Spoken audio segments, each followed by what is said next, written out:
Olá, meu nome é Thales, sou professor de matemática e nesta aula a gente vai estudar os ângulos na circunferência. Então, vamos à aula.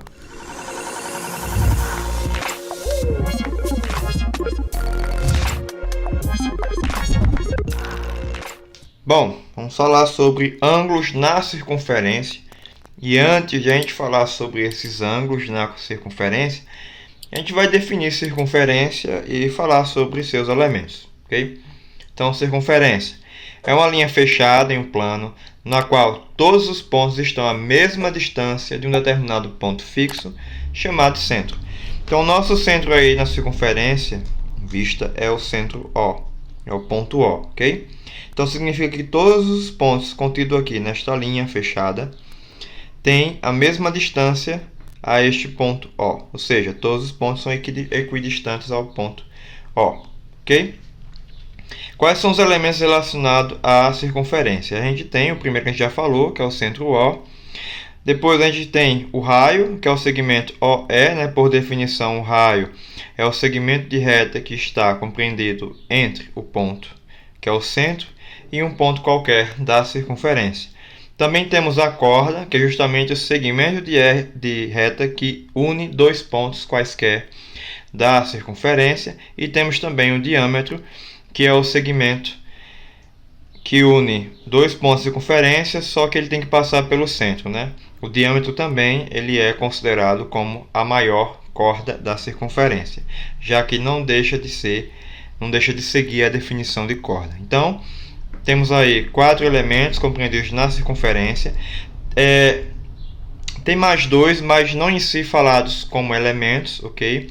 Estão relacionados a posições. Eu vou falar sobre eles porque vai ser necessário, pois em algum dos ângulos da circunferência vai precisar estar falando sobre eles. Então, eu vou dedicar aqui este tempinho utilizando esta circunferência para falar sobre reta tangente e reta secante, que é justamente, né, a posição relativa entre uma circunferência e uma reta. Então, relembrando rapidinho, reta tangente é aquela reta que vai passar pela circunferência e só vai tocar em um ponto. Então, esta aqui seria a nossa reta tangente, okay? Chamada de reta T. A nossa reta secante seria a reta em que passa pela circunferência e toca em dois pontos. Então, essa outra reta aqui que eu vou chamar de reta S é a nossa reta secante. Okay? Então, a gente vai precisar estar falando sobre reta secante e reta tangente nos próximos tópicos desta aula. Okay? Então, o primeiro ângulo da circunferência é o chamado de ângulo central. Ângulo central é aquele ângulo, né, que tem vértice no centro da circunferência, ou seja, é isso aqui, ó. Certo? Então, o ângulo alfa, o vértice dele é o ponto O, ok? E os lados aí são OA e OB, né? São os raios. Então, temos aí que o ângulo central é o nosso ângulo AOB, ok? Por definição é isso. Também temos o ângulo inscrito. Okay? O que é o ângulo inscrito? É aquele cujo vértice pertence à circunferência e cujos lados contêm cordas dessa mesma circunferência. Esqueci de circunflexo. Ou seja, isso aqui, ok? Então, o ponto aí, que é o vértice do ângulo, ele vai pertencer à circunferência. E os lados, né, que são os lados AB e AC, são as cordas. Então, temos aí o nosso ângulo inscrito, o ângulo BAC, ok? Então, rapidinho, ângulo central tem vértice, né, origem aí no caso, no centro da circunferência, e ângulo inscrito, ele tem a origem ou vértice na circunferência, né? Esse ponto aí pertence à circunferência. Ok, nossos dois primeiros ângulos na circunferência a gente acabou de falar. Agora a gente vai falar sobre as propriedades relacionadas a esses dois tipos de ângulos na circunferência. A primeira é: um ângulo inscrito é metade do ângulo central correspondente. Ou seja, olha só, tem dois ângulos aqui, ok? A gente já viu a definição. Este aqui, que é o ângulo alfa, é um ângulo central. E este aqui é o ângulo beta, que é o ângulo inscrito. O que é que diz a primeira propriedade? Diz que o ângulo alfa, que é o central, que é o ângulo maior, é o dobro do ângulo inscrito, que é o ângulo menor. Ou a gente pode interpretar como o ângulo inscrito, que é o menor, é metade do ângulo central, que é o maior, ok? E isso só funciona por quê? Porque os dois ângulos têm mesmo arco, né? O arco é AB, certo? Então, ângulos de mesmo arco, sendo um inscrito e outro central, então tem essa relação de um ser o dobro do outro. Então, vale as duas coisas, certo? No caso aqui, alfa pode ser igual a 2 beta, ou beta pode ser igual a alfa sobre 2. Então, basta apenas a gente lembrar disso. Um é metade do outro. A nossa segunda propriedade relacionada aí a ângulos centrais e ângulo inscrito, mais especificamente agora a somente ângulos inscritos, ok? Dois ângulos inscritos de mesmo arco têm mesma medida. Então, se esses dois ângulos inscritos, que a gente está vendo aqui na figura, têm mesmo arco, ou seja, este ângulo aqui, ó, o ângulo alfa, o arco dele é AB, e o ângulo beta também, o arco dele é AB. Então, significa que alfa e beta são iguais, têm mesma medida. Então, portanto, temos outra aí propriedadezinha, né? Dois ângulos inscritos com o mesmo arco, então eles têm mesma medida. Então, isso aqui é importante para a gente relacionar alguns valores da circunferência, de modo que você consiga estabelecer a relação de ângulos inscritos. Então, vamos fazer aqui rapidinho dois exemplos vinculados a isso, né? O primeiro exemplo aí diz o seguinte: na figura abaixo, o arco BC mede 120. Então, nosso arco aqui, ó, BC é 120 graus, ok? E pede-se para calcular a medida x. Então, veja bem, olha só, eu tenho o nosso ângulo x aqui e ele é inscrito. E o nosso arco, que é correspondente aqui ao nosso ângulo central, que a gente pode relacionar aqui ao ângulo central, que é 120. É a mesma medida aqui do arco, ok? Então, temos aí um ângulo inscrito e um ângulo central. E a gente vai usar a propriedade em que diz que o ângulo central é o dobro do inscrito. Ou seja, 2x é igual a 120, certo? O dobro desse aqui, que é o menor, né, é igual ao central, que é o maior. Então, basta agora resolver, né? Esse é um tipo de questão que dá para resolver mentalmente. Logo, x é 60. Pronto. Então, aqui é 120, logo o outro é 60. Exemplo 2. Na figura, calcule a medida y. Aí eu coloquei x. Deixa eu trocar aqui, ó. Já está x lá na figura. X. Ok. Aqui é 4x mais 20, certo? Ficou meio apagado porque eu borrei e eu precisei passar um corretivo aqui, aí ficou meio estranho. E o outro ângulo é 80. Então, o que a gente observa? A gente observa que os dois ângulos aqui, nessa circunferência, são inscritos. E a gente já viu a relação. Dois ângulos inscritos de mesmo arco, pois o arco é igual para os dois. Então, eles são iguais. Então, se são iguais, basta a gente igualar, né? A gente vai fazer 4x mais 20 igual a 80. Resolvendo, 4x é igual a 80, passo 20 para lá, menos 20, subtrai, né? 80 menos 20, 60, passa agora o 4 dividindo, 60 por 4, e por fim a gente finaliza, x é 15. Então, tá aí, dois exemplos rapidinhos de ser feito, apenas conhecendo aí o conceito de ângulo inscrito e ângulo central, ok? Agora a gente vai conhecer o que é ângulo de segmento. Então, definição: é todo ângulo cujo vértice é um ponto da circunferência, um dos lados é uma corda e o outro é tangente à circunferência no vértice do ângulo. Então, nosso ângulo aqui de segmento é o nosso ângulo alfa, ok? O que ele está sendo limitado aqui? Ele está sendo limitado, ó, por essa reta aqui tangente, quando tangencia é a origem do nosso ângulo, é o vértice do ângulo, e o arco aqui que é formado. No caso aqui, quando a gente forma o arco AB, a gente passa a reta secante, né, que vai ser uma corda, a corda AB, e vai limitar aí o nosso ângulo, né? A gente vai ter dois lados. Então, temos aí então que o nosso ângulo alfa é o nosso ângulo de segmento, justamente por quê?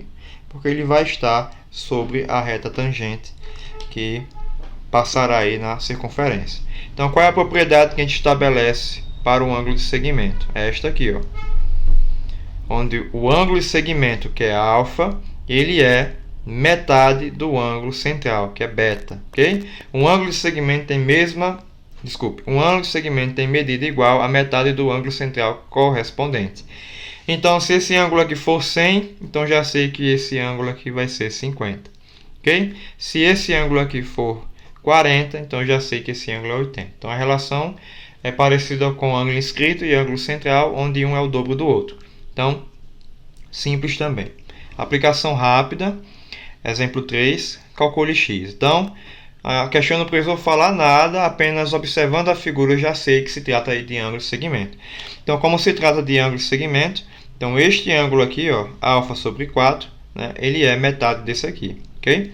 Então, alfa sobre 4 é igual a 120 por 2, certo? Meio por extremos, 2 alfa é igual a 480, né? 4 vezes 120. E nosso alfa será 480 dividido por 2. Terminando aí que o nosso alfa será 240 graus. Então, achado aí o nosso alfa. E será correspondente, né? Porque 240 aqui, alfa, dividido por 4, vai dar 60, que é justamente a metade do ângulo de 120 graus. Então, ok. Conhecemos até agora ângulo central, ângulo inscrito, as suas propriedades, e agora o ângulo de segmento e a sua propriedade, ok? Então, vamos partir para ângulo excêntrico interior. O que é que vem a ser um ângulo excêntrico interior, ok? Vamos lá. É qualquer um dos ângulos formado por duas cordas que se interceptam em um ponto interior a uma circunferência distinta do seu centro. Então, aqui, ó, pela figura, eu tenho duas cordas que se cruzam neste ponto. Este ponto será o vértice do ângulo. Este ângulo aqui para a gente é o ângulo alfa e, portanto, em relação a alfa, já que neste ponto ele pode ser OPV, então alfa aqui nesse canto aqui também pode ser alfa, né? Ângulo. Então ele tem aí dois arcos, né, correspondentes, que é o arco AC e o arco BD, certo? Então, dois arcos que são correspondentes ao nosso ângulo excêntrico interior. Por que estou falando isso? Porque a nossa propriedade vai estar vinculada a isso. A medida de um ângulo excêntrico, ou seja, a medida do nosso alfa, é igual a semissoma, ou seja, a soma dividido por 2. Semissoma é dividir por 2. A semissoma das medidas dos arcos correspondentes. Então, veja bem, se os nossos arcos são AC e BD, então significa que o nosso alfa será dado por isso aqui, ó. A medida de AC mais a medida de BD dividido por 2. Lembrando, temos aí uma semissoma. Ok? Então, ângulo excêntrico interior soma os arcos correspondentes e divide por 2. Não tem segredo, certo? Bom, se a gente tem um ângulo excêntrico interior, então a gente tem também o ângulo excêntrico exterior. Então, o que é que vem a ser o ângulo excêntrico exterior? É o ângulo cujo vértice não coincide com o centro da circunferência e é exterior a ela. Então, é esse pontinho P aqui que a gente colocou, certo? De que maneira surge esse ponto P? Observe que a gente tem aqui duas retas secantes em que se encontram nesse ponto P. A gente também poderia ter uma reta secante e uma reta tangente, ou a gente poderia ter também duas tangentes, ok? Mas nesse caso aqui a gente vai trabalhar sempre com essa forma. Qual é a propriedade vinculada ao ângulo alfa, que é um ângulo excêntrico exterior? Propriedade: a medida do ângulo excêntrico exterior corresponde à semidiferença. Então, agora semidiferença, ou seja, a gente vai subtrair as medidas e dividir por 2. Semidiferença positiva significa, então, que o primeiro elemento da diferença tem que ser maior que o segundo elemento da diferença, ok? De seus arcos correspondentes. Ou seja, para este ângulo alfa, que é o nosso ângulo excêntrico, a gente tem dois arcos. Temos esse arco aqui, que é o nosso arco AB, e temos esse arco aqui, que é o nosso arco CD, certo? Então, AB e CD. Então, o que é que a gente faz? CD é o maior, então a gente vai fazer como? A gente vai fazer arco CD, a medida do arco CD menos a medida do arco AB dividido por 2. Então, desse modo, a gente consegue achar aí o ângulo excêntrico exterior. Então, recapitulando, quer dizer, ângulo excêntrico interior, você vai somar os arcos correspondentes e dividir por 2. E quando for exterior, você vai fazer a subtração desses arcos e dividir por 2, ok? Então, vamos aqui a duas aplicações rapidinho. A primeira é essa aqui. Determina a medida x abaixo. Então, temos uma figura, né, a circunferência. A gente percebe que temos duas cordas aí. Temos um ponto interior à circunferência. Significa que isto é um ponto excêntrico exterior e, portanto, um ponto não excêntrico, desculpe, o ângulo excêntrico exterior. Então, e portanto, a gente consegue achar essa medida x fazendo como? X, segundo a fórmula, vai ser a soma dos arcos correspondentes. Então, este arco mede 80 graus, esse outro 40. Então, eu faço 80 mais 40 por 2. Logo, o nosso x será 120 por 2, né? 80 mais 40. E assim termina. X é igual a 60. Acabou-se. Só usar a propriedade e resolve rapidinho. Exemplo 5. Determine o valor de y na figura abaixo. Agora a gente tem uma situação em que temos o ângulo excêntrico exterior, né? Que é o ponto fora aqui, ó, o vértice dele. Então, o que é que a gente faz? Então a gente sabe que, segundo a fórmula, este ponto, que é excêntrico exterior, que é o de 20 graus, ele é obtido quando você subtrai os dois ângulos, ou seja, você faz 80, que é o maior, menos o menor, que é 2y menos 60, e divide por 2. Isso aqui é um pouquinho diferente porque a variável não veio no excêntrico como aqui, ó. O x veio no excêntrico, aqui não. A variável não veio no ângulo excêntrico, veio em um dos arcos. Então, mas a relação é a mesma, né? Ângulo excêntrico é igual à diferença entre os outros ângulos. Agora basta resolver, né? O que é que eu posso fazer aqui? Eu posso pegar esse 2 que está dividindo e multiplicar o 20 para formar 40. E aqui eu repito 80 e o menos vai acabar mudando o sinal de todos os parênteses, ficando menos 2y mais 60. Agora resolve, né? Eu vou trazer esse menos 2y para este lado, para ficar positivo. E eu vou levar o 40 para lá, que vai ficar negativo. Deixa eu ficar com 80 mais 60 menos 40.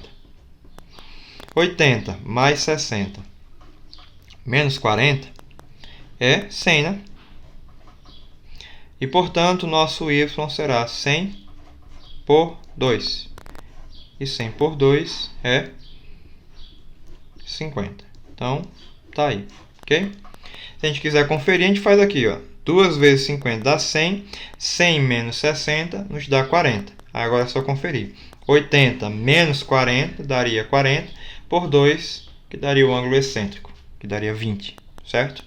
Então, esta é a nossa aula sobre ângulos de circunferência. É um conteúdo bem simples, porém, a gente precisa saber, né, entender direitinho esses conceitos de ângulo inscrito, ângulo central, ângulo de segmento e ângulo excêntrico, ok? Então, espero que com esta aula vocês consigam resolver exercícios e até uma próxima aula.